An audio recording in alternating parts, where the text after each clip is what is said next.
All right, here we go. This one's going to be a 357 SIG versus 10 millimeter test. Today, we're going to try just some of your standard off-the-shelf ammo. That is the Federal HST. Maybe something you can find at one of your local shops or one of your big box stores. But we will be testing some full house boutique rounds soon, but I figured this would be a good start. So for the 357 SIG, that one is 125 grain. Does have a nice wide hollow point cavity on that one. Nickel plated brass and is rated at 1,360 feet per second. And our 10 millimeter is a 200 grain. Same thing, nice wide hollow point cavity, nickel plated brass. And that one is rated at 1,130 feet per second. So we'll be going out of our Glock 31 and our Rock Island Ultra. So for the 31, that one does have a 4.5 inch barrel. And our Rock Island does have a 5-inch barrel. So we do have just a little bit of an advantage with that 10 millimeter, but still should be a pretty fun test. So we'll be going through our gel. That is a 10% block. We do have our jug backstop just in case we get those pass-throughs, and our 4 layers of cotton t-shirt on the front. So like always, we'll set up our chronograph so we can hopefully get those impact velocities. We'll see how these rounds do head to head. First one up will be that 357 SIG. All right, we're stepping back to 15 feet.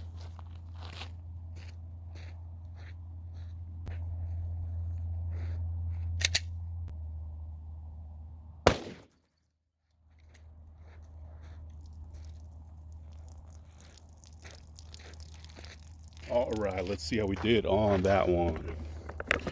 So our impact velocity for that was 1456. And normally when I do test those, they are pretty warm loads, which is nice. So definitely good to see.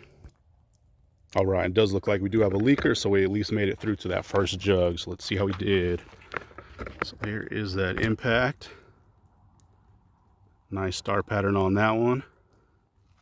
And from the top. Looking really good so far. Nice big star pattern on that one also. Good spiral cuts all the way through. It doesn't look like it really settled down to the very end. So let's see what kind of measurements we got on it. At our widest point, we are at, let's see, just over 2.5 inches. So not too bad at all. So let's check it out from the side. Hopefully you guys can see this. These blocks are getting a little bit cloudy, but hopefully we can still see it. Let's get this out of the way. All right, so it does look like as soon as it came in, it started opening up really nicely. Carrying all the way through. And like I said, about that last inch or so, it does look like it did settle down. But pretty nasty stretch cavity so far. So let's see if we can get a measurement from the side. So at the widest point there, also we are at 2.5 inches. So not the biggest stretch, but still pretty good. Once we cut it open and everything, I'll take another measurement so we can get a little bit more accurate reading. And let's see if we caught it. So it does look like it did catch in that first jug, so quite a bit of penetration too. So what we're going to do is we're going to set it for that 10 millimeter and see how that one does. All right, just in case I do end up pulling this next shot, just wanted to show you guys this cavity from the top. It does look really nice. Really good spiral cuts all the way through. All right, here we go. We're still back to 15 feet. This one is that 10 millimeter.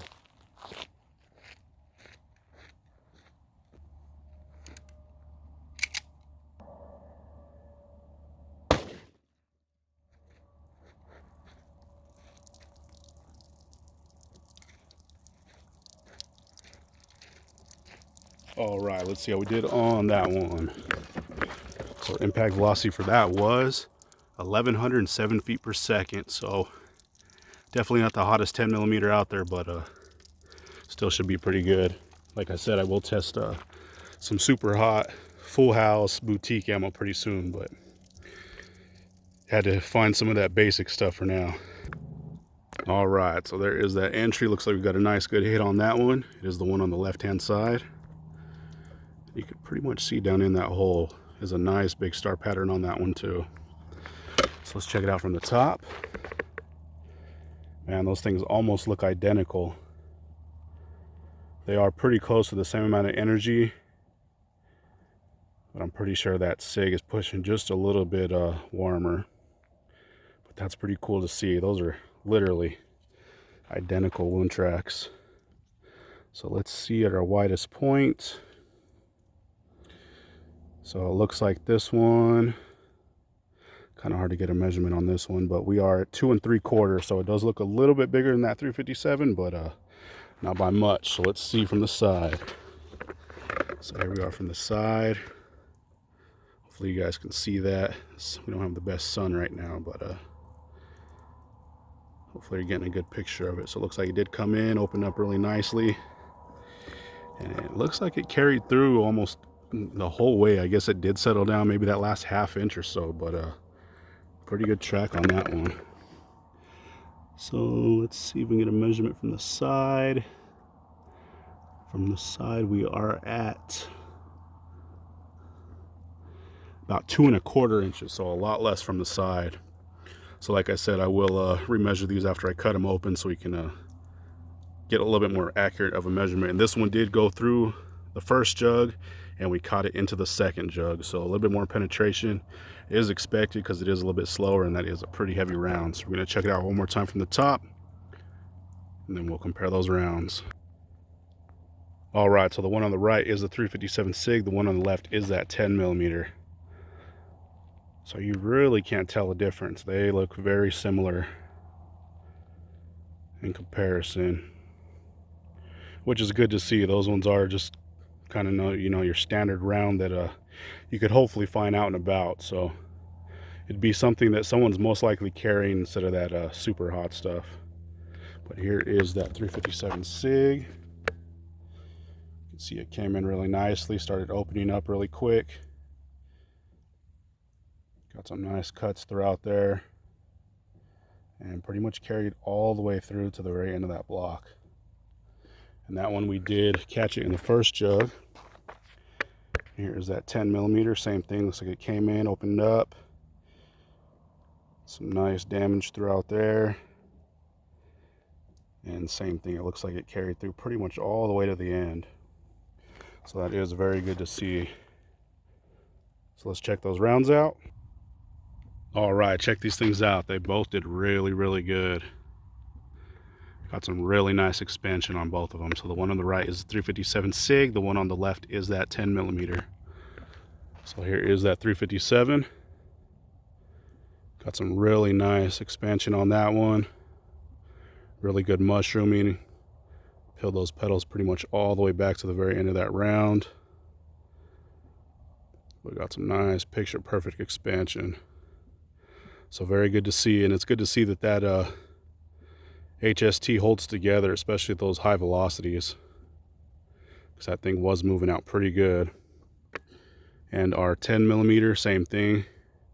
Super nice expansion on that one. Peeled back perfectly.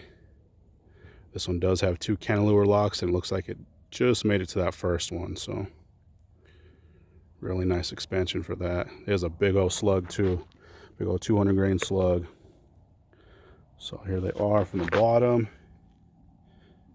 Can't really tell too much of a difference. They're not too much difference in size. We'll get all our measurements and pictures and all that good stuff here at the end, but good to see that they both perform really well, and good to see that super high velocity for that HST. So there we go. That was 357 SIG versus 10 millimeter. All right, and here's that cross section for that 357 SIG. Got a really nice star pattern on this one. Really nasty cuts all the way through. I did remeasure this one and we were right at 3 inches, so quite a bit of damage coming through. So that is really good to see, but yeah, that's a really big star pattern on that one. So let's cut it open. All right, and here's after being cut. This bottom one is the right side, this top one is the left side. So you could see as soon as it came in, pretty much immediately started opening up. About 1/4 inch in, got a huge stretch throughout this whole thing. And some really, really deep cuts. Really nasty looking stuff right there. Did drag in quite a bit of that cotton t-shirt, but man, that's some really crazy looking stuff. Really, really deep, clean cuts. for that one. Same thing on this top side. Came in, parachuted open. It's a nice big stretch cavity. And it looks like this side there's a lot more of that fabric that got drug in. Same thing on this one. It's kind of hard to get down in there, but really, really deep cuts all the way through. And that thing was moving out pretty good, just over 450 feet per second. So it's really cool to see from that HST. All right, just wanted to show one more little angle so you can really see what's going on.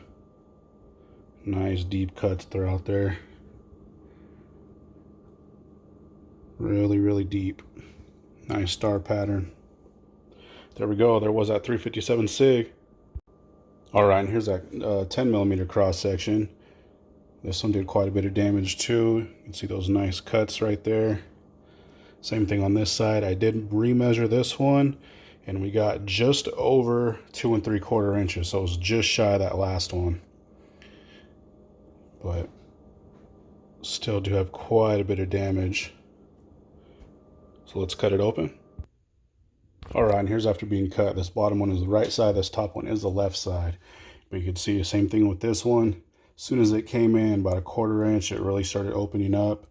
It does have a nice stretch cavity throughout this whole thing also. And some pretty good damage going through there. There's a ton of cotton t-shirt kind of balled up right there. Got some really deep cuts though on this one. Pretty nasty looking stuff. It doesn't look as crazy as that 357 SIG, but still pretty good. Of course, it's not a full power 10 mil, but same thing right here. Came in, opened up really nice. You can see that stretch cavity on this one too. And a lot more of that fabric that did get drug in.